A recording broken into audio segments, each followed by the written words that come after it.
Good day, my dear grade 11 students. So how are you today? I'm hoping that all of you are doing fine. So for now, we're going to discuss about composition of functions. So during the last time, we have discussed about the different operation on functions such that the addition, subtraction, multiplication, and division of function. So for now, we're going to have composition of functions. To get g of f of x, we need to use the output in f of x as the input in g of x. Similarly, to get f g of x, we use the output in g of x as the input in f of x. This operation is called composition of function. The resulting function is called the composite function.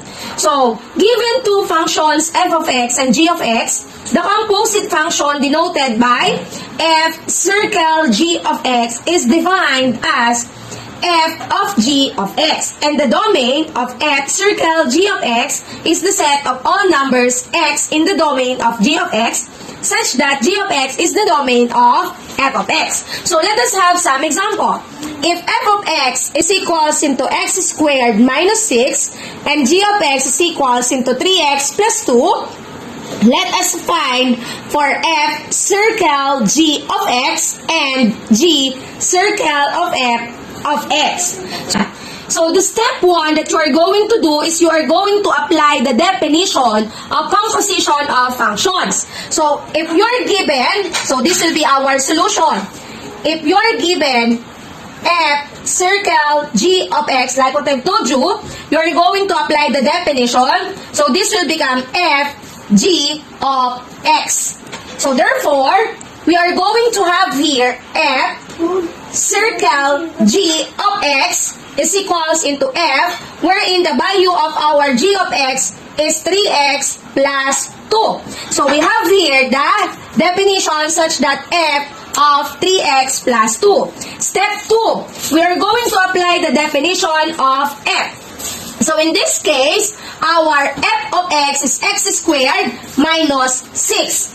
Then we need to simplify the result. So what are you going to do? So you have here f circle g of x is equals. So like what I've told you, our f of x is x squared minus 6. So you have here 3x plus 2 quantity squared minus 6. So we need to apply the rule in squaring of binomial. So just remember, we need to square the first term plus twice the product of the first and the second term and square of the second term. So class, we are going to get the square of 3x plus 2 quantity square. So this will become 9x squared plus 12x plus 4. Okay? And then just bring down negative 6. And then we need to simplify our result. So you have here 9x squared plus 12x minus 2. So therefore, f circle g of x is equals into 9x squared plus 12x minus 2. So this will be our final answer. Okay, class, let us have another example. Let us find g circle of f of x, wherein the given f of x is equals into x squared minus 6 and g of x is equals into 3x plus 2. So we have here now g circle of f of x. Then, of course, we are going to have our g of x. So we have 3 times the value of your f of x is equals into x squared minus 6 plus 2. Because we all know that g circle of f of x is equals into g of f of x. So now, we're going to simplify this. So by distributive property, we are going to multiply 3 and x squared. So you have 3x squared. 3 times negative 2 is equals into negative 18 plus 2. Then we have 3x squared. Negative 18 plus 2, we have negative 16. So therefore, g circle of f of x is equals into 3x squared minus 16. So this will be our final answer. Let us have another example. Given f of x is equals into 6x minus 7 and h of x is equals into x squared.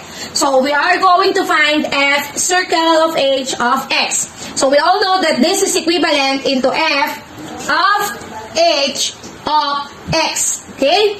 And then, of course, in finding for f circle of h of x, so we are now going to have f of the value of your h of x is equals into x squared.